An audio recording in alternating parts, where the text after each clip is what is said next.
Hello everyone, I am Neha Kazi from Leelavati Lalji Dayal High School and College of Commerce. In our Science 2 class today, we are going to talk about chapter number 7, Introduction to Microbiology. And these are the topics that we are going to discuss in this chapter. So before we start with, applied biology, microbiology, let us talk about what are the different microbes that are useful to us. So many microbes are useful to us, such as bacteria, which are used for making curd from milk, yeast used to ferment the batter of bread, then bacteria used for making other milk products, bacteria and fungi used for making antibiotics, and the bacteria are even used for pollution control. So now let us talk about applied microbiology. So the study of the enzymes related to smoke, prokaryotes and eukaryotic microbes, proteins, applied genetics, molecular biology, etc. is done in the applied microbiology. So applied microbiology is used for manufacturing various food products and medicines with the help of microorganisms. Such products can be produced on a large scale and hence it becomes useful for everybody. All right. Okay. So there's industrial microbiology also. So when microbiology is used for commercial purpose as well as for economic, social, and environment related processes, then it is called industrial microbiology. By sustained research on various microbes, various products are produced on a large scale by the industrial microbiology. So that is what we have in applied microbiology and industrial microbiology. Now let's move ahead and talk about the products. So first here we have the dairy products. So since ancient days, milk is converted into various products for its preservation purpose. Example, cheese, butter, cream, kefir, yogurt, etc. Water content and acidity of milk changes. So during formation of these product and texture, taste and flavor is also improved. These processes are performed on a large scale with more skills. For production of most of the milk products, bacteria in milk itself are used. Only cheese is produced with the help of fungi. Basic process for production of yogurt, cheese and cream is same. Milk is pasteurized at the beginning to destroy unwanted microbes. It is then fermented with the help of lactobacilli. In this process, lactose, sugar of the milk, is converted into lactic acid and milk proteins are coagulated with the help of lactic acid. Besides, compounds with the taste and flavor are also formed. Example, diacetyl has the flavor of butter. So now let's talk about butter then. Butter is of two types, sweet cream and cultured. So for large scale production of cultured butter, microbes are used. All right, and then we have the cheese production. So cheese is produced on a large scale from the abundantly available cow milk. Chemical and microbiological tests of milk are performed. Some colors and microbes like lactobacillus, lactaceous, and lactobacillus cremoris and streptococcus thermophilus are mixed with milk. It imparts sourness to the milk. After this, to impart the dense texture, whey, that is the water in yogurt, needs to be removed.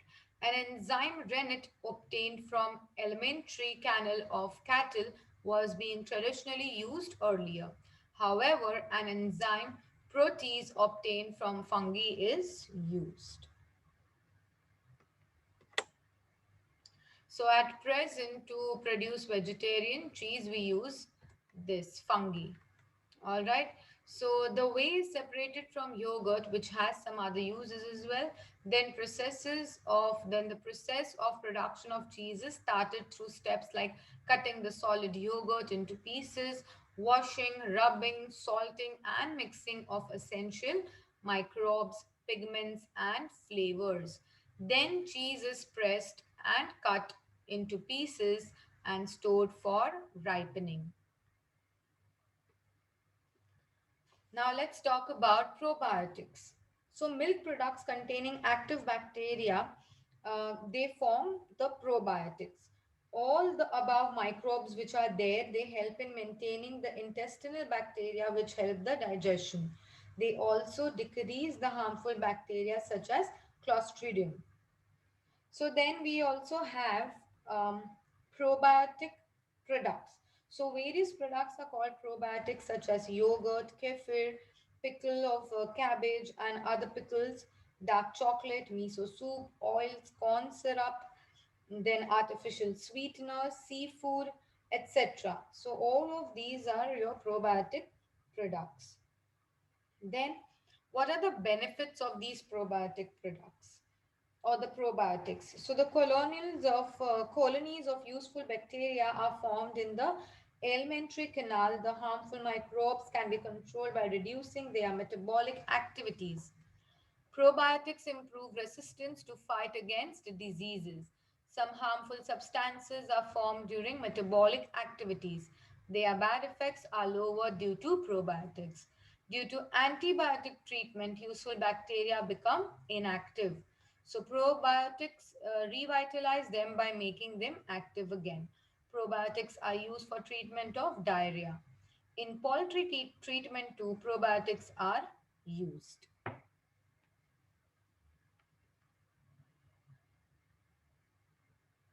Let's talk about bread now. So, bread is made from flour obtained from cereal.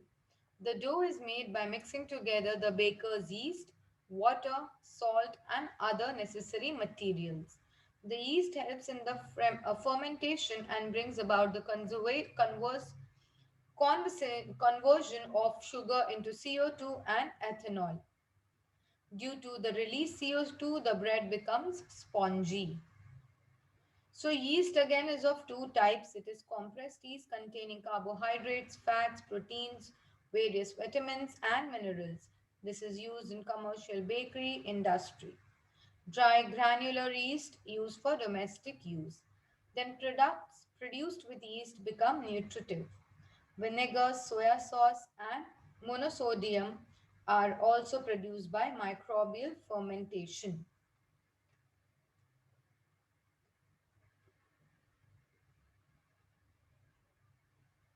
Let's proceed and talk about vinegar production.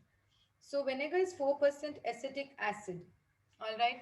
So here as we can see it is 4% acetic acid. All right. So vinegar is used in each country of the world to impart sour taste to food materials and for preservation of pickles, sauce, ketchup, chutney, etc. Ethanol and alcohol is obtained by fermentation of carbon compounds like fruit juices, maple syrup, sugar molasses, starch of the roots with the help of yeast. Then the mixture of bacterial strains like Acetobacter and Glucanobacter is mixed with ethanol for its microbial degradation. Acetic acid and other byproducts are obtained through it. So acetic acid is separated from mixture by rarefaction. Acetic acid is bleached with the help of potassium ferrocyanide. Then it is pasteurized. Finally, very small quantity of SO2 gas is mixed to produce vinegar.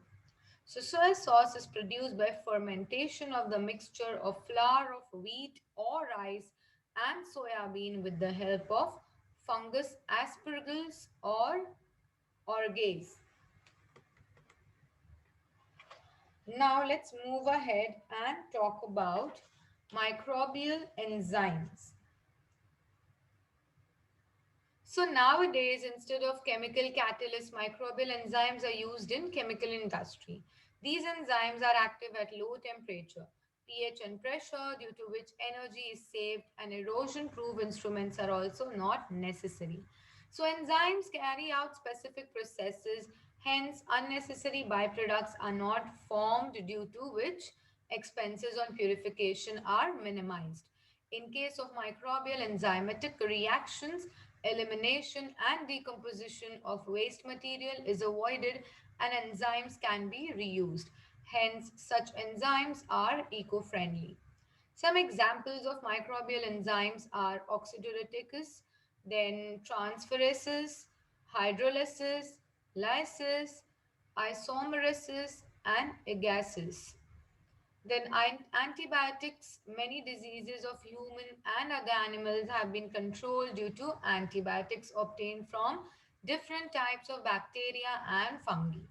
Antibiotics like penicillin, cephaloporinins, monobactam, bacitracin, and all of these others basically are used against various strains of gram positive and gram negative bacteria.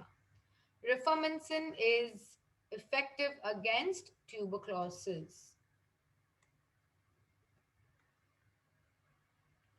Then we have microbes and fuels. So let's talk about this. So methane is obtained from microbes present in the agricultural and industrial waste by microbial anaerobic decomposition. This reduces the problem of solid waste management. Fermentation of molasses by yeast produces ethanol, which is clean, smokeless fuel. The fuel of future is hydrogen gas. It is released when bacteria perform biophotolysis of water. Bacteria perform the process of photoreduction to release hydrogen. Some industrial chemicals are also produced through microbial process. For example, some raw materials that are needed for the industrial processes such as various alcohols, actone, organic acid, fatty acid, etc. So for plastic and food products, some of these materials are used.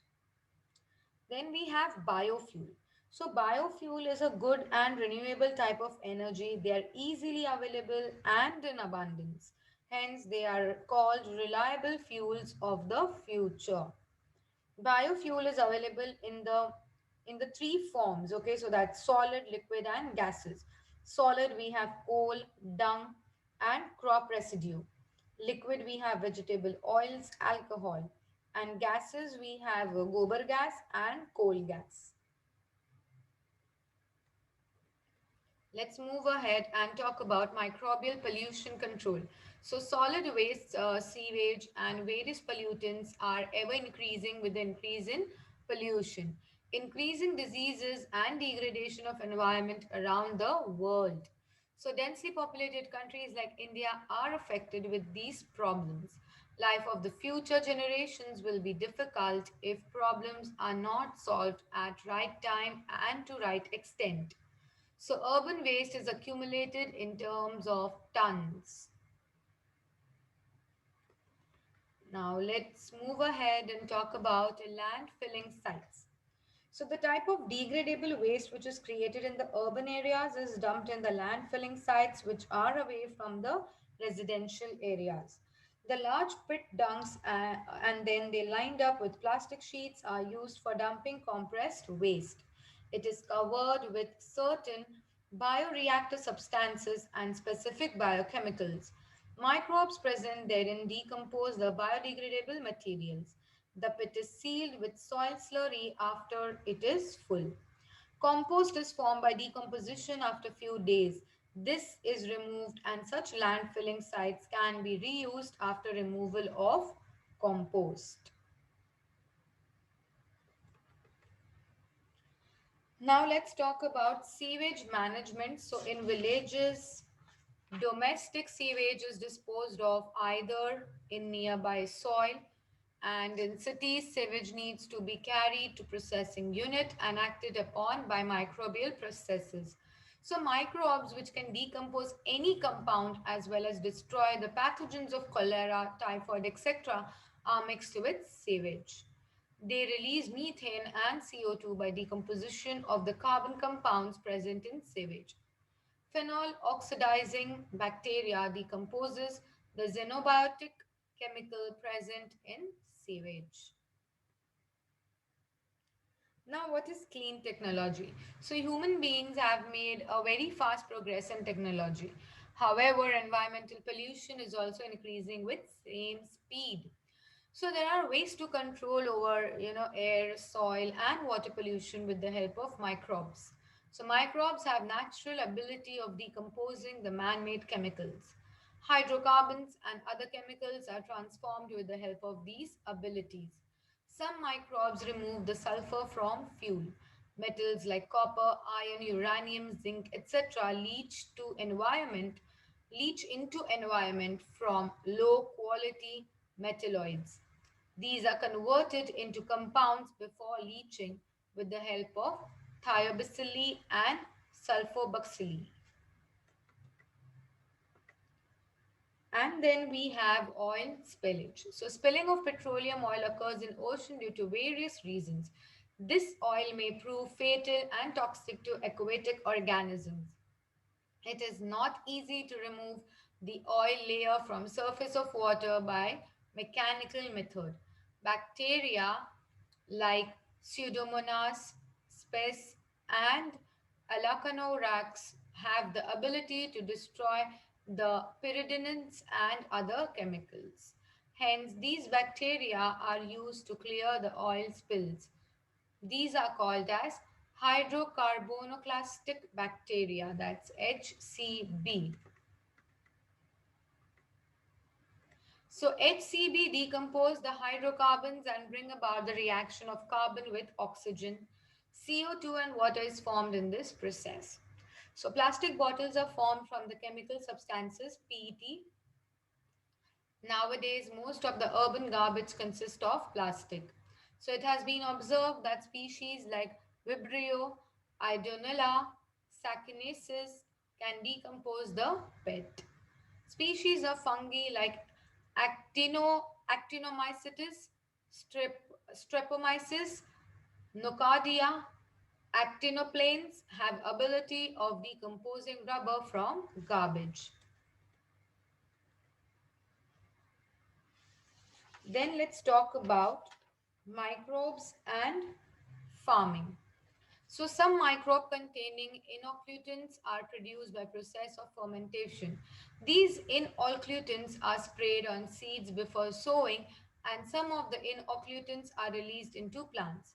Microbes in the soil help in plant growth by supplying nutrients. They improve the quality of vegetarian food. Solution containing azotobacter and artificial nitrogenesis is used in organic farming. Then we have insecticides. So bacterial and fungal toxins which can destroy pests and pathogens can be directly integrated into plants with the help of biotechnology. Being toxic to insects, they do not consume the plants. Like bacteria, some species of fungi and viruses are also useful as pesticides. Spinosad, a byproduct of fermentation, is a biopesticide. All right, students, so that's all in the synopsis of this chapter. I hope you all have understood it. Thank you so much.